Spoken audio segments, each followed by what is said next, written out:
I am Rosa Parks. I was born in Tuskegee, Alabama, in 1913, and I grew up in a world where segregation was the norm, where people were judged by the color of their skin rather than the content of their character.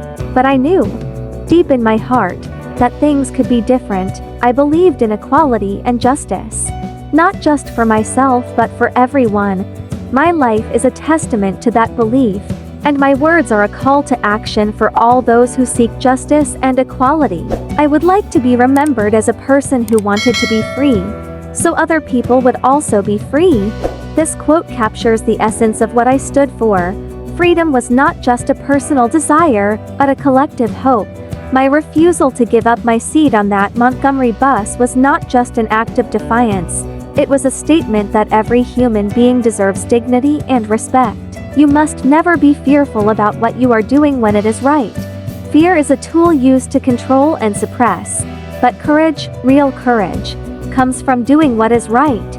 Even when it's hard, I was not fearless. But I knew that fear could not dictate my actions. The right thing to do was clear, and I was willing to face the consequences to stand up for justice. I have learned over the years that when one's mind is made up, this diminishes fear. Knowing what must be done does away with fear. When we commit ourselves to a cause, the fear of the unknown fades away. Clarity of purpose drives out doubt, and with that clarity, we can face any challenge that comes our way. I made up my mind that I would not stand for the injustices I witnessed daily, and that resolve gave me strength. Each person must live their life as a model for others. We are not isolated beings. Our actions ripple out and impact others. We can choose to live in a way that inspires others to act justly, to be brave, and to fight for what is right. By standing up on that bus, I hope to show others that they too could take a stand. Memories of our lives, of our works and our deeds, will continue in others. Our actions are not confined to the moments in which we live. They echo through time, influencing future generations. My decision on that December day in 1955 wasn't just about that day, it was about sending a message to future generations that they could make a difference. People always say that I didn't give up my seat because I was tired, but that isn't true.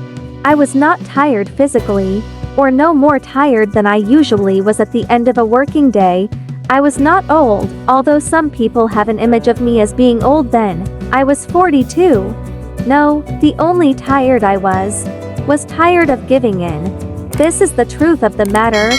I was tired of the endless cycle of oppression, tired of the lack of humanity, tired of being treated as less than others. My act was a declaration that enough was enough. I believe we are here on the planet Earth to live, grow up, and do what we can to make this world a better place for all people to enjoy freedom. This world is ours to shape. We are all responsible for making it a better, more just, and more equal place. Every action, every decision we make, contributes to the world we create. Let us strive to make it one where freedom and equality are not just dreams but realities. As far back as I remember, I could never think in terms of accepting physical abuse without some form of retaliation if possible. My resistance was not born out of a desire for violence, but out of a deep-seated belief in self-respect and dignity. No one should accept abuse in any form, and my stand was a nonviolent but firm retaliation against a system built on inequality. Stand for something or you will fall for anything. Today's mighty oak is yesterday's nut that held its ground. Strength does not come from comfort, but from enduring struggle. We must be willing to stand firm in our beliefs, even when it seems difficult. It is that determination, that persistence, that leads to real change. I would like to be known as a person who is concerned about freedom and equality and justice and prosperity for all people. My actions were not just for myself, but for everyone who has ever been oppressed. Freedom, equality, justice, these are the values that guided my life, and I hope they guide yours too. I want to be treated like a human being. This was my simple, profound desire, to be treated with the same dignity and respect that should be afforded to all human beings. It's a basic right, and it is one that everyone deserves. Racism is still with us, but it is up to us to prepare our children for what they have to meet, and hopefully, we shall overcome. The fight is not over, racism still exists. But we have the power to shape the future.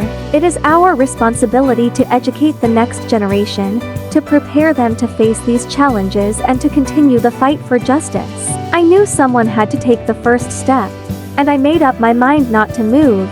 Sometimes, we are called to be the catalyst for change.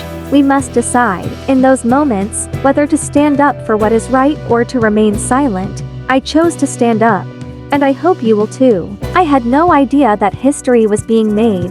I was just tired of giving up. I was just an ordinary person, but it was my decision to act in that moment that helped change the course of history. We all have that power within us. We don't have to be extraordinary. We just have to be willing to act. The only way to know the worth of something is to fight for it. Freedom, equality, justice, these are not just given. They are earned through struggle and perseverance. We must fight for them every day in every small way we can. These words are not just reflections of my past but are a call to action for the present and the future. Remember, the struggle for justice and equality is ongoing. Let my words guide you, inspire you, and move you to action. I am Rosa Parks, and this is my story, a story of courage, of resistance, and of the enduring fight for justice and equality for all.